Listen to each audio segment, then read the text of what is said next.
Alright, it's a hot one today. Welcome to the Lowest Caste Podcast, episode 22, I think.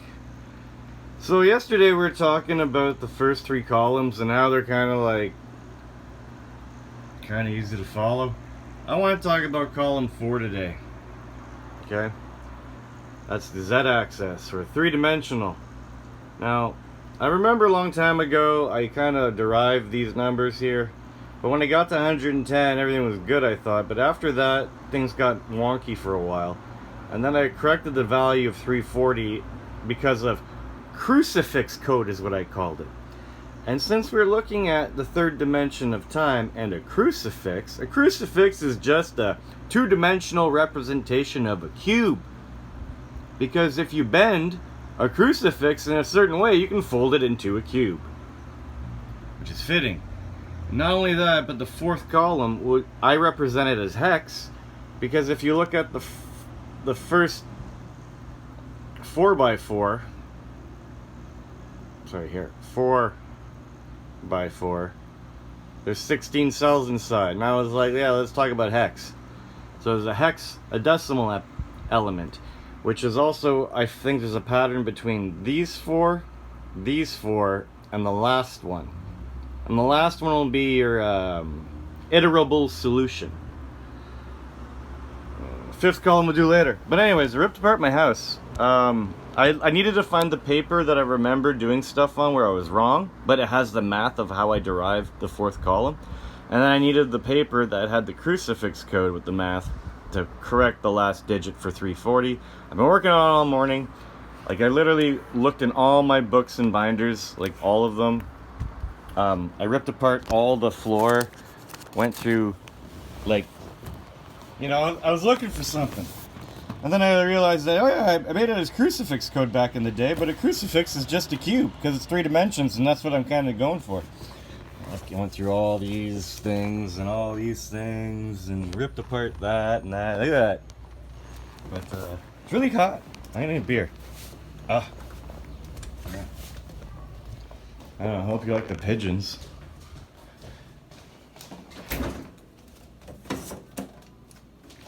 Radio. So, yeah, I was doing good earlier. Maybe I should do another live stream where I'm throwing darts. Yeah, I got 2 dartboards. Because who the hell doesn't? So, where are we?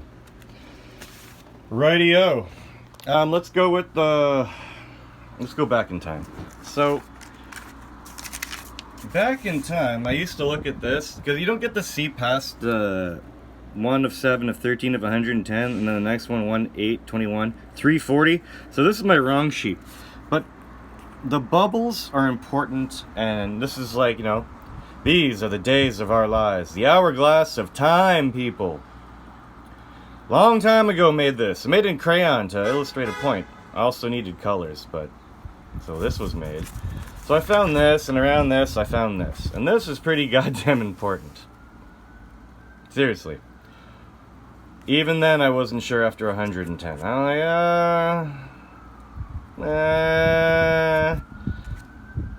I'm looking around here trying to, even back then, I was pretty hooked on this shit. These look good.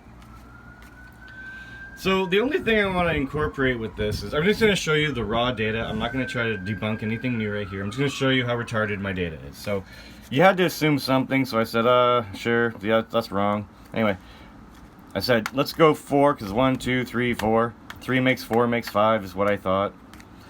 Since I knew that my Roman numerals were going here, I made that a 5. So it's in a Sudoku puzzle, you're given some values.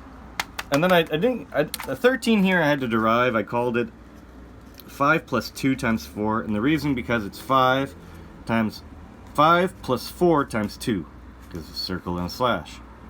28 is the one before it, 13 plus 3 times 5.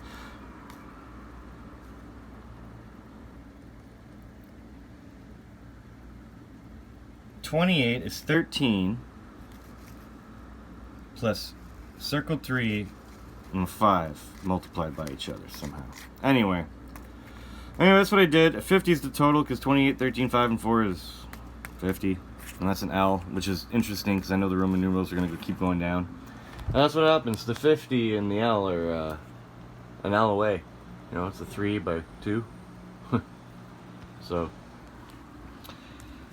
and then nothing new here. They're going to show you how dumb it is. 91 is equal to the last 3 added together. I'm not sure what that means. And then 110 is equal to 91 plus 3 times 5 plus 4. And what I think by that, it means 91 plus the 3 values in between, because this is kind of like important. Oh, sorry, this one here is kind of important. It's 1, 2, 3, 4. 1, 2, 3, 4. It's the last one of the second quad. So I said this one is equal to 1 before it, plus 3 times 5 plus 4. That's where the 110 comes from. And then I got into looking at crucifix code and realized that it's really just this and this and this plus 16 for hex. So you add the blue stuff together, it's that. You add the hexadecimal element and you get 340. And then that's the 5th column, but maybe I didn't find all the papers yet. But I'm looking at this going, yeah, I saw a new way of doing it today. So I'm looking at it right now and I'm going, alright, I did a lot of work. Maybe that would be the best solution. To do it again. Best solution. Alright, let's try. Okay, so we're going to start with everything we know. We got a circle 69, we got a ring, we got a circle with a slash through it.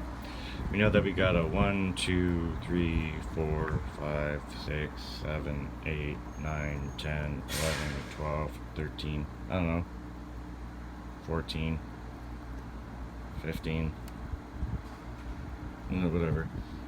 1, 2, 3, 4, 5, 6, 7, 8, 9, 10.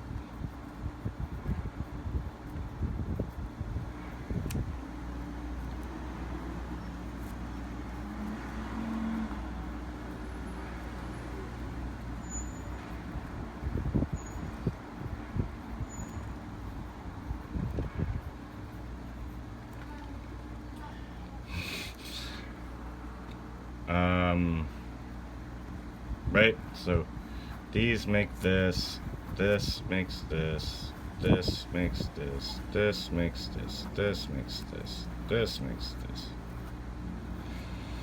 Fun times in Babylon, eh? Okay, why not?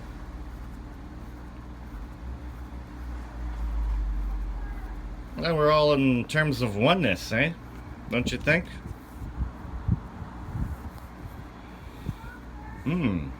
Okay. Now, if you followed my thing from before, there's a path of energy that I talk about. There's the flower of life and the digital daisy. That's the knowledge, that's the application. That's your little boat, it's your little sailor man on the water, dropping anchor. Lovely little 4 right there. 4, 4. What's 44th thing created? The sun. Anyway. Right. So this is what's happening. You're going from 1 to 2 to 3 to 4 to create 5 to create 6 to create 7 to create 8, and then as you can see, to create the 8th thing, all you have is 1s and 0s opposed from your source. Your source is special. It's your source of everything. You got a circle, you got a 1, you got a 1, you got a 1, you got a 1, you got a 1, you got a circle with a slash through it. Then you go down this way. And that's your 9th and 10th thing created. Damn it. When that happens, you're going to go 1, 2, 3. That's going to be your 11th thing created. And then you're going to go 1, 2, 3 for your 12th thing created. And then this is your O, this is your I, and this will be your V. So we're looking at our givens. There's our stairway, there's our V. I'm going to say we're going to assume there's a circle with a slash on top. Because this is our 9th and 10th thing created, and then we have to hop back up and hop over and hop here. It's really like 9, 10, 11, 12, 13, and look at that, the value here is 13. And then we have a V and an O. It's day 4. No, it's day 3, I mean. As you can see, we're making a 4x4 here, which is hex. So, at the end of the day, I'm going to make that a 4. Now, these 4 are my assumptions. The next 4 are going to probably follow some other pattern, and the next one is going to be special because this one is going to be the one that iterates with a pattern. The code starts here, not anywhere else. I have labeled my assumptions. No, wait, yeah, let's take out the other pen here. Okay, so we have a V here, okay? We have a bunch of 5s everywhere. So let's look at the 5 that was created at the 11th thing. And then we have the 2 here, which is important because this thing is 2 things. It's the first time we have a single character that's not a 1. And it's a 2. And then this one's important as a 13 because we've seen that number before.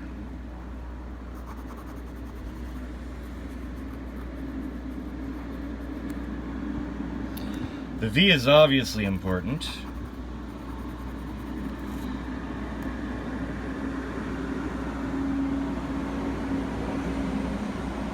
So what do we got here? Well, I know that in the return feed, this V actually becomes a bubble V that actually connects all 3 cells as one thing. It's kind of important to envision a V here, a bubbled V. And it's interesting that when you drop down 3 and then you go up 1 and down 2, it seems like one axis would be going down, one would be going on the z-axis, and the other one would be going like up or in and out of the plane. Maybe the 2 denotes in or out of the plane, down, and then to show a z-axis, maybe go up 1 and over. But anyway, and the crucifix code itself, it starts here, here, and here. Okay, some of the things. Now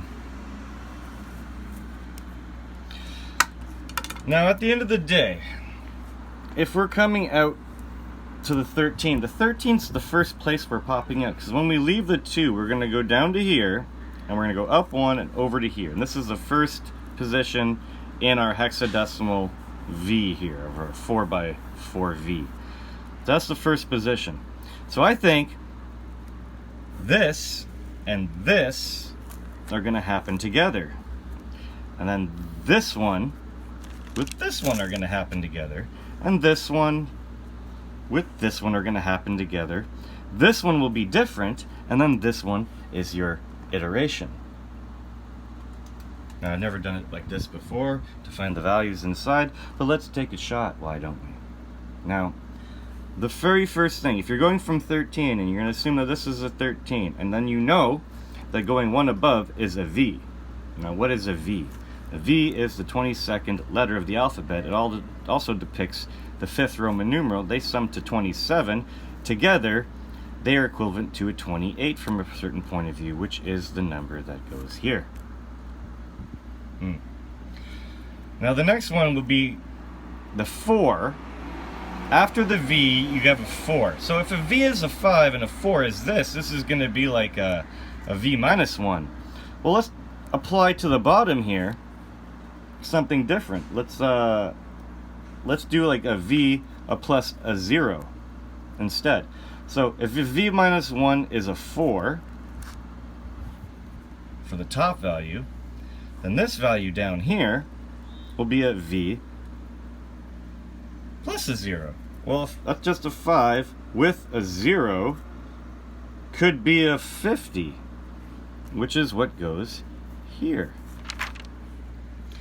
The next one, if you're going from 4 to 0, it's like you're subtracting 4. Wait, going from 4 to 0 is you're subtracting 4. Going from 4 to 0, you're subtracting 4.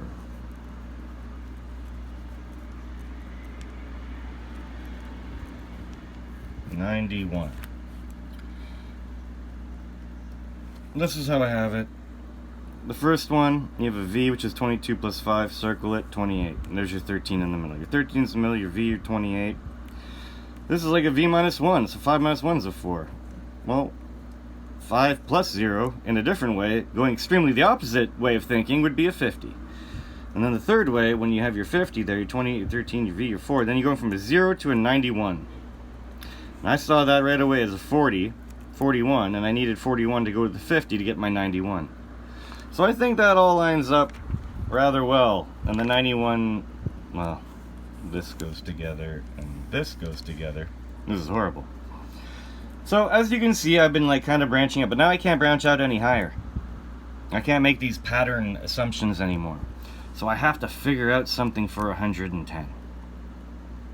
Now, we usually take what we had before us and add a bunch of shit to it. It's normally what I do.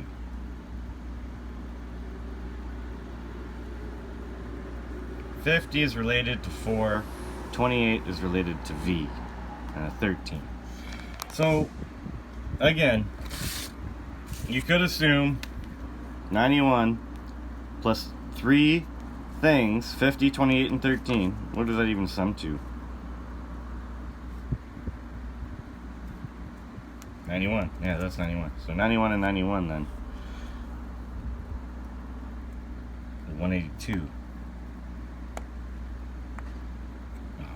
It's 91. How much is that? How about we reduce them? 91 and 10 is 101. 101 and 4, 105. 105 and 5 is 110. If 0 is nothing.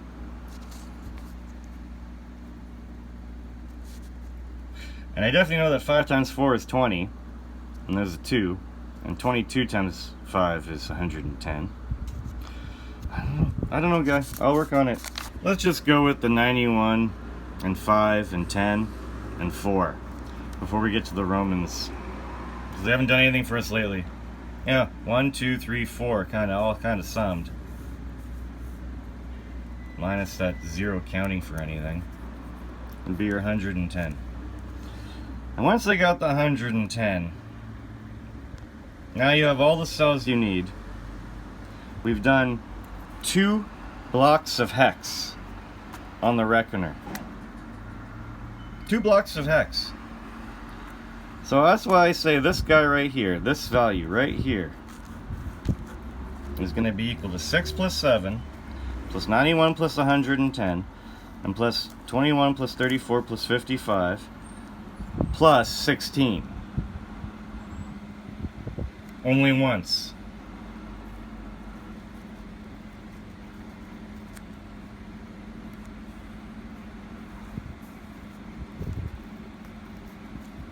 I think this one's 19,315.